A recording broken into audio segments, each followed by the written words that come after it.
Orang yang merasa bahwa bulan depan, tahun depan masih hidup, satu, menunda-nunda tobat, kainagin tobat. Menunda-nunda amal salih, menunda berbuat kebaikan, menunda menuntut ilmu. Nah, ini penyakit. Allahumma salli wa sallim wa barik alaih.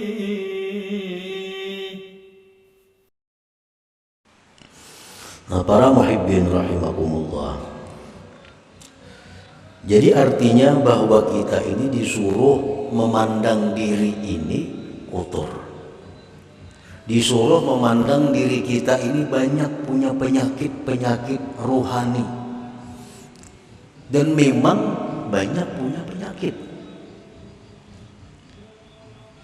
Memang kita banyak punya penyakit-penyakit yang mesti diobati, yang mesti diawasi.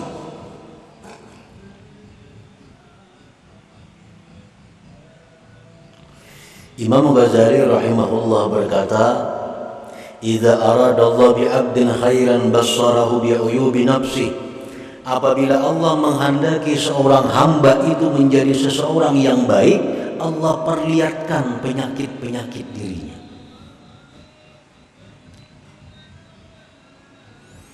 Penyakit kita, penyakit diri kita. Pertama, misalnya tulul amal. Artinya tulul amal itu kita merasa bahwa kita ini hidup lebih lama lagi. Kita menyangka bahwa minggu depan kita masih hidup. Kita menyangka diri kita ini bulan depan masih hidup. Kita menyangka bahkan tahun depan masih hidup. Nah, ini adalah penyakit. Bila kita merasa bahwa kita ini bulan depan, minggu depan masih hidup, berarti itu penyakit diri kita. Penyakit. Dan penyakit ini merupakan penyakit dalam yang berakibat macam-macam. Kalau kita merasa masih lawas lagi hidup, satu, kita menunda-nunda tobat. Nah, itu akibatnya. Kayak orang panas dalam, akibatnya timbul sariawan, timbul rakungan sakit, timbul macam-macam. Sama ini, orang yang merasa bahwa bulan depan, tahun depan masih hidup, satu, menunda-nunda tobat, kainagin tobat. Menunda-nunda amal salih, menunda berbuat kebaikan, menunda menuntut ilmu. Nah, ini penyakit. Jadi kalau ada dalam diri kita penyakit yang namanya tulul amal, itu wajib hukumnya kita mengobati supaya jangan ada lagi tulul amal itu. Nah, itu pertama penyakit kita, tulul amal. Yang kedua mungkin penyakit rata-rata kita adalah tamak. Tamak bid dunia wa qanaah bil akhirah. Tamak. Arti tamak itu adalah bahwa kita ini masih merasa kurang.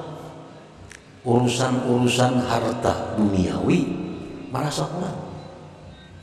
Apa yang sudah diberikan Allah selama ini kepada kita, kita merasa belum cukup. Dan selalu hendak menambah. Selalu hendak menambah. Nang bisa buah hendak dua, nang dua hendak tiga, tiga hendak empat. Nah, ini adalah uyubun nafsi, ini penyakit. Akibatnya apa orang yang punya penyakit tamak ini akibatnya banyak akibatnya. Satu, mau mengangkat empunuran. Batas tanah misalnya, di sini mau mengangkat. Nah, ini tamak. Kalau cukup loh karena ada. Inya mengejar apa yang dicarinya walaupun dengan jalan yang haram untuk memenuhi targetnya. Nah, ini akibat penyakit yang ada pada diri kita tamak. Otomatis orang tamak itu kikir karena takutan bak kurang. Nah, kikir. Dan itu ada pada diri kita. Jadi kalau kita menganggap bahwa diri kita ini baik, menganggap diri kita ini sudah bersih, menganggap diri kita ini mulia, padahal ada penyakit-penyakit seperti itu di dalam diri kita. Penyakit yang ada dalam diri kita lagi ada riya, sudah ada riya. Beramal, beribadah itu bukan karena Allah. Ada juga orang beramal, beribadah itu karena Allah, tapi minta dibalas di dunia. Riya juga. Orang baca surah Waqiah mudahan dapat rezeki berlimpah ruah. Orang membaca amalan ini supaya jadi orang dimuliakan oleh manusia. Orang baca amalan wirid ini supaya dihormati oleh manusia. Walaupun dia itu karena Allah, tapi tujuannya manfaat amalan itu dalam dunia. Nah, ini pun kalau ada dalam diri kita penyakit. Nah, apabila Allah Subhanahu wa taala menghendaki kita ini menjadi orang yang baik, Allah memperlihatkan kepada kita penyakit-penyakit diri kita. Pemarah. Pemarah itu penyakit. Sedikit-sedikit sari. Kalau marahnya itu marah fillah, itu disuruh. Arti marah fillah itu marah di jalan Allah. Nah, ada orang yang melanggar hukum Allah, dia marah. Melanggar hukum Allah. Ada pemarah ini kada. Kalau ada sesuatu yang kada cucuk lawan inya, marah. Nah, itu pemarah ngarannya. Dan pemarah ini penyakit, bisa berakibat dendam, bisa berakibat berniat buruk kepada orang lain. Nah, bermula dari pemarah. Orang yang merasa dirinya pemarah itu wajib hukumnya fardu ain menghilangkan penyakit pemarah itu. Sebab dengan adanya marah itu kita dipermainkan syaitan seperti bola, ditendangnya ke sana, tendangnya ke sini. Dan orang yang sudah pemarah itu berkata-kata yang tidak terukur lagi. Kada tahu orang tua, kada tahu kuitan, kada tahu siapa. Bila sudah marah itu macam-macam. Allah Subhanahu wa taala memuji di dalam Al-Qur'an, wal kazimin al-ghaiza, orang-orang yang mampu menahan marahnya.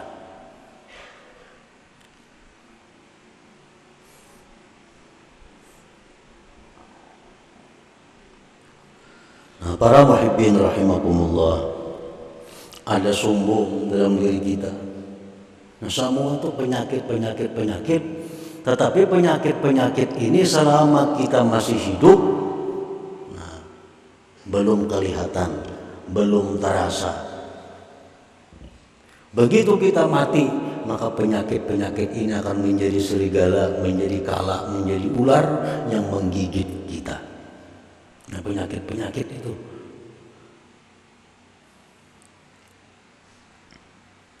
Apabila Allah Subhanahu wa taala menghendaki kita ini menjadi orang yang baik, Allah perlihatkan kepada kita tentang penyakit diri kita. Jadi wajib kita nih berubat. Kamana berubat lawan orang yang mengerti masalah itu. Pas'alu ahla dzikri in kuntum la ta'lamun. Nang mana pemarah berubat pang. Nang ulun ni pemarah napa ubatnya nah? Napa ubatnya? Ulun ni pendendam, napa ya ubatnya supaya ampih pendendam itu? Ulun ini tulul amal, napa ya ubatnya supaya ampih tulul amal itu macam apa caranya? Jarang orang ada yang berubat seperti itu.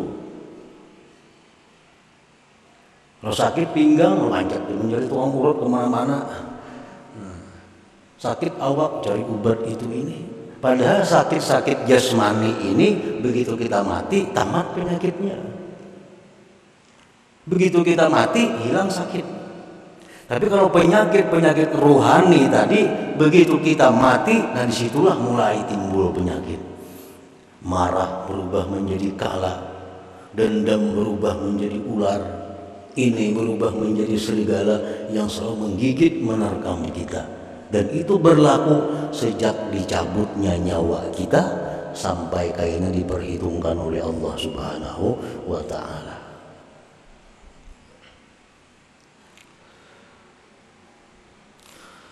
Para muhibbin rahimakumullah.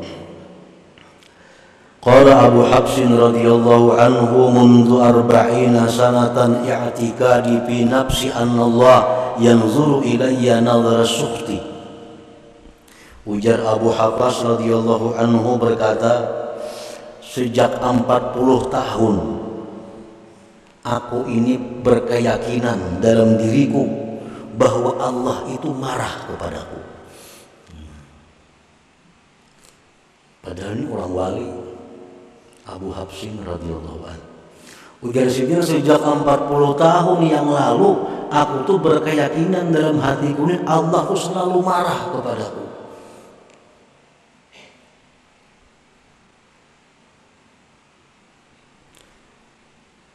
Nah, jadi artinya apa? Bahwa beliau ini memandang bahwa diri sidin itu kotor, diri sidin itu penuh dengan penyakit-penyakit sehingga Allah marah. Qala Junaid al-Baghdadi radhiyallahu anhu la tasqul ila nafsik wa indamat ta'atu halaka fi ta'ati rabbik. Ujar Imam Junaid al-Baghdadi, kamu jangan merasa tentram dengan diri engkau sekalipun selamanya diri engkau itu taat bagi engkau untuk taat kepada Allah. Padahal diri kita ini selama ini hakun tarus taat kepada Allah, hakun tarus menuntut ilmu, diri kita hakun tarus beramal, diri kita ini hakun tarus berbuat baik. Walaupun demikian jangan kamu merasa tentram dengan diri itu, karena satu saat diri ini bisa berubah menjadi yang jahat. Berkata lagi sebagian ulama, wa man nadhara ilaiha bi istihsani syai'in minha faqad ahlakaha. Barang siapa yang memandang kepada dirinya dengan menganggap baik sesuatu daripada dirinya, maka itu mencelakakannya. Nah, para muhibbin rahimakumullah. Jadi kita menuntut ilmu, kita membaca ilmu, mendengar ilmu, itu merupakan tanda dari sekian banyak tanda yang menunjukkan bahwa kita ini adalah orang yang tidak baik. Kita orang yang tidak baik. Jakanya kita marah diri kita baik, kita udah menuntut ilmu lagi. Nah, kita menuntut ilmu ini tandanya bahwa Allah masih menghendaki kita ini orang baik. Kita menuntut ilmu itu adalah tanda bahwa Allah menghendaki kita menjadi orang yang baik. Nah, bila kita sudah malas menuntut ilmu, kita malas sudah mencari kesalahan diri, nah ini alamat bahwa Allah sudah meninggalkan kita. Allah sudah berpaling daripada kita, dan itu tanda kebinasaan kita. Nah, para muhibbin rahimakumullah. Fasuhbatu man lam yarda bi nafsihi walau kana jahila khairun laka wa anfa min suhbati man yarda bi nafsihi walau kana alima. Bersahabat bakawan lawan orang nang menganggap dirinya hina. Kita bersahabat lawan orang yang menganggap dirinya banyak penyakit. Kita bersahabat lawan orang yang merasa dirinya kotor. Walaupun dia jahil orangnya, lebih baik bersahabat dengan itu daripada kita bersahabat orang yang merasa dirinya selamat, merasa dirinya baik, merasa dirinya terpuji, walaupun dia adalah orang yang alim. Ini ada orang kada alim, tapi ini merasa dirinya tuh kotor, merasa dirinya itu kada baik, merasa diri itu jauh daripada rahmat Tuhan. Padahal orangnya kada berilmu kada. Nah, baik itu kita kawani, kita temani daripada orang yang merasa dirinya ini bersih, yang memuji-muji dirinya, berkisah keistimewaan dirinya, walaupun dia aliman, walaupun dia alim. Nah, itu maksudnya tadi an tashaba jahilan la yarda an nafsi khairun laka min an tashaba aliman yarda an nafsi. Nah, para muhibbin rahimakumullah, jadi kesimpulan yang ada di dalam hikmah ke-35 ini, hendaknya kita adalah mencari penyakit-penyakit rohani kita. Kita cari diri kita ini apa kelemahannya. Mungkin ada tamah, ada sombongnya, ada riyaknya, ada bakhilnya, ada dendamnya, ada. Nah, kita cari kesalahan diri kita. Nah, imbah itu hanya kita berusaha mengobatinya. Takunakan, nah, ada kayak ini penyakit. Nah, apa yang bagus amalannya supaya penyakit itu hilang? Pemantang-pemantangnya apa? Karena setiap obat itu pasti 3 hal. Pertama ilmu, yang kedua keadaan, yang ketiga amal. Itu obat setiap penyakit. Ilmu, yang kedua keadaan, yang ketiga adalah amalia. Nah, jadi kalau kita selalu ria, apa ilmunya supaya jangan ria? Kayak apa keadaannya supaya jangan ria? Apa amalannya supaya jangan ria? Nah, setiap penyakit pasti diobati dengan 3 perkara itu. Nah, para muhibbin rahimakumullah, selanjutnya hikmah yang ke-36. Ila hadratin Nabi sallallahu alaihi wasallam al-Fatihah.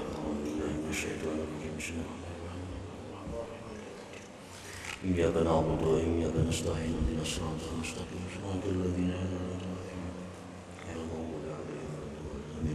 Ya Allah biha, ya Allah biha, ya Allah bi husnil khatimah. Ya Allah biha, ya Allah biha, ya Allah bi husnil khatimah. Ya Allah biha, ya Allah biha, ya Allah bi husnil khatimah. فيا أيها الراجون منه شفاعة صلوا عليه وسلم.